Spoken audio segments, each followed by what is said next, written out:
সত্যি বলতে যে নোটে টিজারটা শেষ হলো, দেবদার যে মনোলগ দিয়ে টিজারটা শেষ হলো, সেটা প্রচুর প্রচুর মানুষকে কিন্তু ভাবাবে। সেটা প্রত্যেকটা মানুষকে কিন্তু কোথাও গিয়ে ভাবাবে। এই ছবিটা কিছু একটা হবে এবং এই জন্যই বরাবরই আমরা কিন্তু এটা শুনছিলাম, এটা দেবদার কেরিয়ারের one of the finest project. Hello guys, আমি Deep and welcome back to my channel Deep exclusive. So এখন আমি এই ভিডিওর মধ্যে কথা বলবো ধূমকেতুকে নিয়ে। তো ফাইনালি দীর্ঘ 12 বছরের অপেক্ষার পর 9 বছর ধরে যে প্রজেক্টটা এতদিন ধরে আটকে ছিল, সেই ধূমকেতুর অফিসিয়াল টিজার কিন্তু আজকের কিছুক্ষণ আগে মুক্তি পেয়েছে। সো কেমন হলো এই টিজারটা? তো টিজারটা যে নোটে শুরু হচ্ছে এবং যে নোটে শেষ হচ্ছে, প্রত্যেকটা সিনস, প্রত্যেকটা দৃশ্য এতটা এনগেজিং, এতটা মানুষকে ভাবাবে। একটা অসমাপ্ত প্রেমের গল্প কিন্তু বলবে হচ্ছে কি এইটা। দেবদা এখানে দু রকম লুকে কিন্তু কোথাও গিয়ে আমরা দেখতে পাবো। এটা আমরা প্রত্যেকে কিন্তু জানতাম কোথাও গিয়ে, একটা বয়স্কর একটা ক্যারেক্টার এবং একটা ইয়াং ক্যারেক্টার। এবং এই পার্টিকুলার চরিত্রটা কেন কেন এইরকম তার শেপকে পরিবর্তন করছে, সে কেন লুকিয়ে বেড়াচ্ছে, এটার সবকিছুর উত্তর আমরা কিন্তু পাবো যখন ধূমকেতু কিন্তু কোথাও গিয়ে দেখবো বড় পর্দায় 14th অফ আগস্ট। এবং এটা যে গল্পটা বলছে সেটা খুবই বর্তমান সময়ে প্রাসঙ্গিক একটা গল্প। এবং এখানে শুধুমাত্র দেব এবং শুভশ্রীর উপরে কিন্তু ফোকাস করা হয়নি, এবং এখানে অন্যান্য যে পার্শ্ববর্তী ক্যারেক্টার গুলো রয়েছে, সেটা আমি পরমব্রতকে আমরা হালকা একটা ঝলক কিন্তু দেখলাম, রুদ্রনীল ঘোষ কিন্তু আছে, এবং তার সঙ্গে সঙ্গে আরো অনেকগুলো ক্যারেক্টার কিন্তু রয়েছে।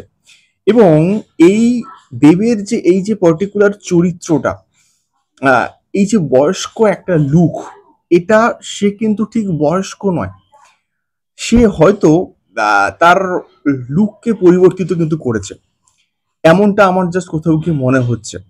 এবং সে কেন পালিয়ে বেড়াচ্ছে, সে কেন লুকিয়ে বেড়াচ্ছে, এর পেছনে কারণটা কি? এবং তার সঙ্গে সঙ্গে কেন বলা হচ্ছে যে এটা অসমাপ্ত প্রেমের গল্প, এবং দেব এবং শুভশ্রীর মধ্যে অনেকগুলো এখানে লাভ অ্যাঙ্গেল কিন্তু কোথাও গিয়ে দেখানো হয়েছে, এরা কেন বলা হচ্ছে অসমাপ্ত প্রেমের গল্প? এই সবকিছুর উত্তর কিন্তু আমরা পাবো। তার সঙ্গে সঙ্গে একটা বিষয় এখানে বলতেই হয়, এখানে দেবদার দেখবে একটা এক্সপ্রেশনস আছে, এরকম জিভ বার করে একটা কিন্তু এক্সপ্রেশন আছে। সেই এক্সপ্রেশনটা দেখবে তোমরা, লিটারেলি কিন্তু কোথাও গিয়ে চমকে যাবে। দেবদা ওই সময় দাঁড়িয়ে এতটা প্রাসঙ্গিক একটা গল্প আমাদের সামনে নিয়ে এসছে, মানে করেছিল, এবং সেইটা কেন এতদিন ধরে আটকে ছিল আমার সব থেকে বড় কিন্তু প্রশ্ন। এবং কৌশিক গাঙ্গুলি বরাবরই কিন্তু এটা, মানে দেবদার কাছ থেকে ওই পার্টিকুলার ছবিটা দিয়ে পুরো একদম অভিনয়টাকে বার করে নিয়েছে, এবং এটা আমরা দেখতে পাচ্ছি। এবং দেব এবং শুভশ্রীর মধ্যেকার কেমিস্ট্রি অবভিয়াসলি এই পার্টিকুলার টিজারটার মধ্যে প্রচন্ড কিন্তু ভাল লাগছে। তো পুরো ওই যে পাহাড়কে বা মানালিকে বা ওই যে বরফের যে দৃশ্যগুলো আছে, সেইগুলোকে খুব ভালো করে কিন্তু দেখানো হয়েছে, এবং ড্রোন শট গুলো দেখতে ব্যাপক লাগছে। এবং ওই সময়ে দাঁড়িয়ে একটা বোম ব্লাস্টিং এর কিন্তু সিন আছে, সেই সিনটাও গ্রাফিক্স এর কাজ কিন্তু খুব খুব কিন্তু মানে ভালো হয়েছে। এটুকু কিন্তু বলবো, মানে বাংলা সিনেমার নিরিখে কিন্তু কোথাও গিয়ে প্রচন্ড কিন্তু ভালো হয়েছে। এবং অবভিয়াসলি দেবদাকে ওই সময় অনেকটা বেশি মানে ফিট ছিল, দেখতে কিন্তু ভালো লাগছিল। তো ওই দেবকে দেখতে ব্যাপক কিন্তু লাগছে। এবং আজকের দেবদার প্রোডাকশন হাউসের আহ মানে জন্মদিন কোথাও গিয়ে, এবং সেই জন্য আজকে ধূমকেতু টিজারটাকে কিন্তু কোথাও গিয়ে নিয়ে আসা হলো। সো তোমাদের কেমন লাগলো অবশ্যই কমেন্ট করো। দেখা হচ্ছে পরবর্তী ভিডিওতে। টাটা।